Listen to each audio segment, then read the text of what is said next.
Aujourd'hui, on va parler des gros bides, des gadins, des tollés, des flops, des échecs.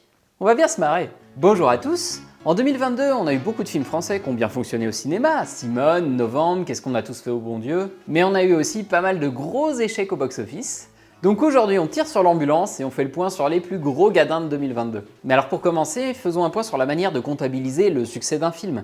L'indicateur qui est utilisé en France, c'est le nombre d'entrées. Plus un film fait d'entrées au cinéma, plus on estime qu'il a fonctionné. Ça paraît logique.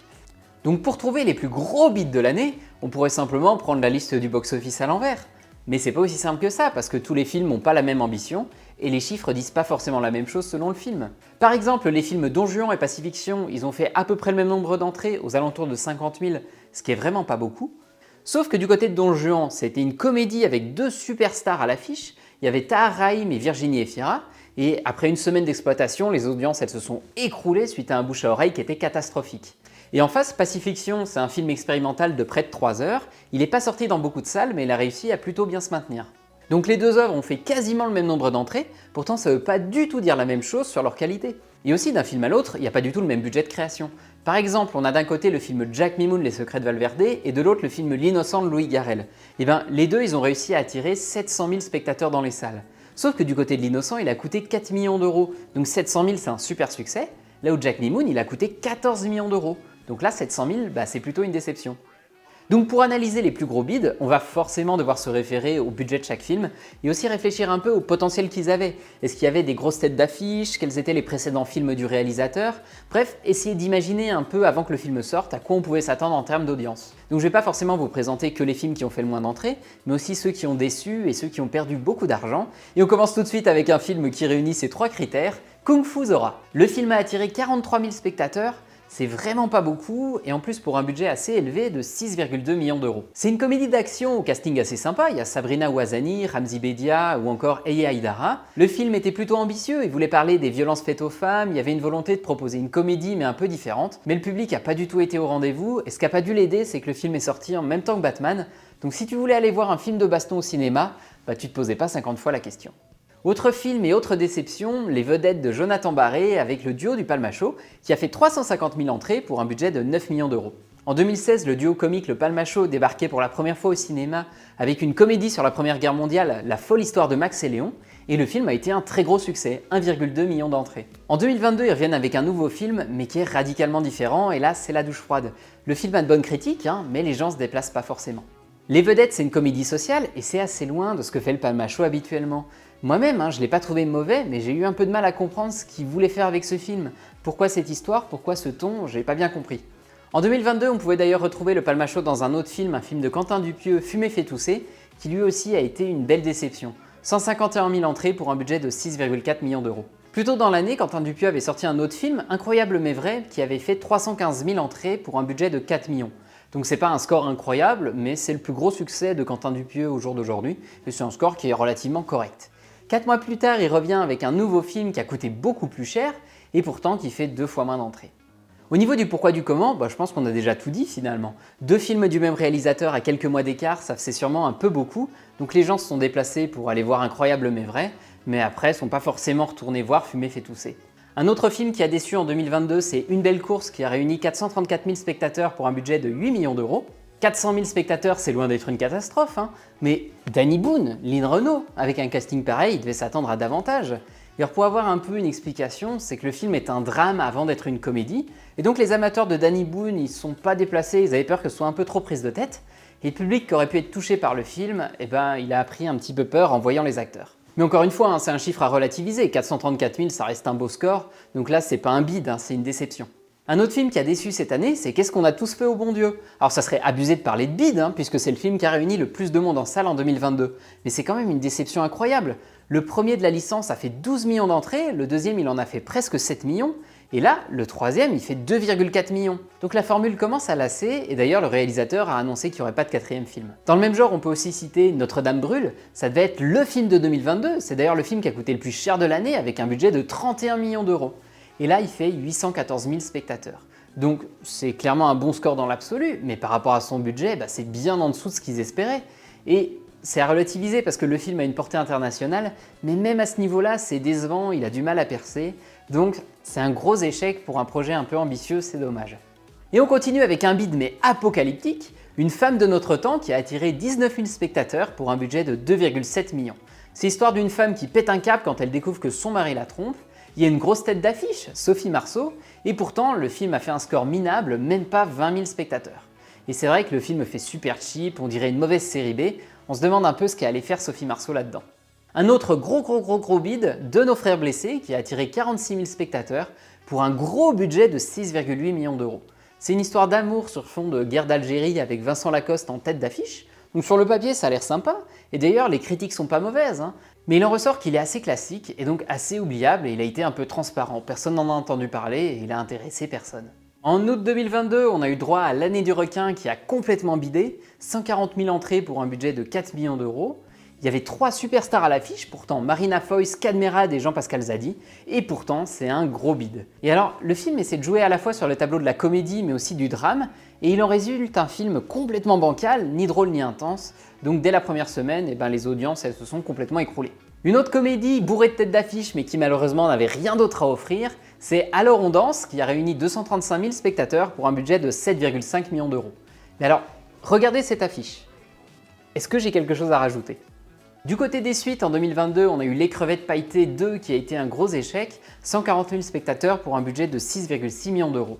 Donc là c'est une suite, le premier opus Les Crevettes Pailletées racontait l'histoire d'une équipe gay de water-polo, et le film avait plutôt bien fonctionné, il avait attiré 580 000 spectateurs. Donc un deuxième opus est commandé, et selon les critiques il est pas mauvais, voire même mieux que le premier. Mais il y a quand même une question qui reste en suspens. Pourquoi en fait? C'est un peu la question que tout le monde s'est posée, à quoi sert cette suite, et donc tout le monde a passé son tour. Du côté des teen movies, en 2022, on a eu Stella est amoureuse qui s'est plantée lamentablement, 17 000 entrées pour un budget de 3,2 millions d'euros. Donc les teen movies, c'est jamais un genre qui est facile à adapter au cinéma. Et là, le film avait pourtant 2 têtes d'affiche, Marina Foïs et Benjamin Biolay, mais ça n'a pas suffi. On vient dans l'univers des comédies avec Champagne, qui a attiré 280 000 spectateurs pour un budget de 7,4 millions d'euros. Et pourtant, il y avait un immense casting. Elsa Zilberstein, François-Xavier de Maison, Stéphane de Groot, Stéphie Selma. C'est l'histoire d'une bande de potes avec leurs engueulades, leurs coucheries. Bref, ça rappelle directement les petits mouchoirs, le jeu, barbecue, entre amis. Et justement, c'est ça le problème. Ce film, on l'a déjà vu 1000 fois. Il y a une autre comédie qui a fait quasiment le même nombre d'entrées mais qui avait un budget encore plus élevé, c'est Rumba la vie de Franck Dubosc qui a fait 284 000 entrées pour un budget de 10,5 millions d'euros. Franck Dubosc, il avait déjà fait un premier film, Tout le monde debout en 2018, et là, ce film, il avait fait un carton. 2,4 millions d'entrées, c'est un gros succès, et là, il fait quasiment 10 fois moins. C'est dur. D'autant que le film, il n'a pas l'air trop mal, Les critiques sont plutôt positives en tout cas. Un autre gadin qui est un peu triste, c'est Coupé de Michel Hazanavicius. Il a réuni 287 000 spectateurs pour un budget de 4 millions d'euros. Michel Hazanavicius, c'était il y a quelques années un énorme réalisateur. Il a notamment fait les 2 premiers OSS qui sont devenus cultes, Les Infidèles et aussi The Artist qui a eu 5 Oscars. Et depuis quelques années, il enchaîne les catastrophes industrielles.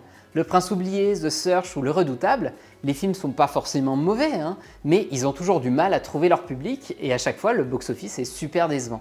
Et donc ce qui est malheureux avec Coupé, c'est qu'ils envisageaient déjà que le film aurait du mal à fonctionner.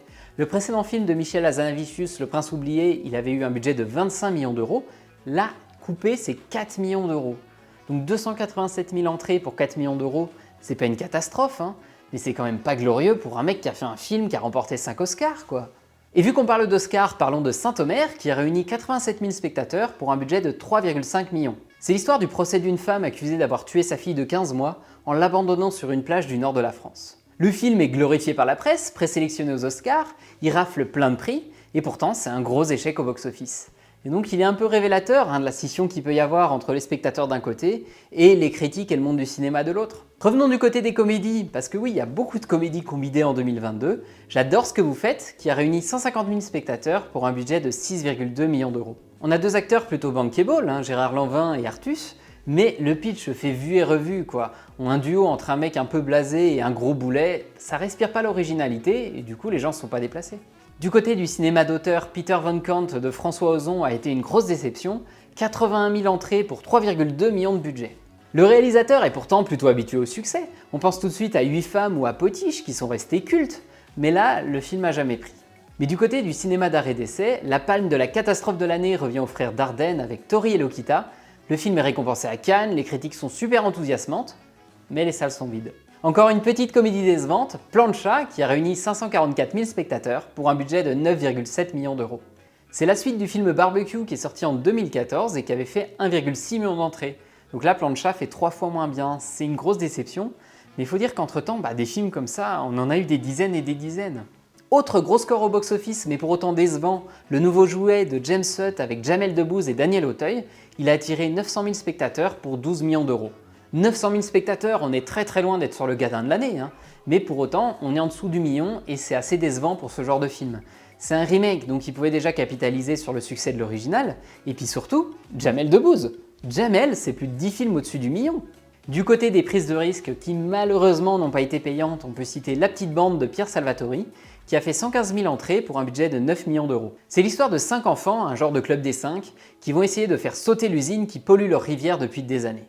C'est sûrement un film plein de bonnes intentions, mais qui n'était pas parfaitement abouti. Il y a beaucoup d'incohérences, les dialogues ils sont pas très crédibles, et au niveau de la morale, tout est un peu trouble. Le film fait un peu l'apologie de la violence physique, et au niveau de l'écologie, le film traite pas vraiment son propos avec le sérieux qu'il mériterait. Et aussi, le film compte aucune tête d'affiche connue, donc c'est un beau pari, mais ça lui porte préjudice.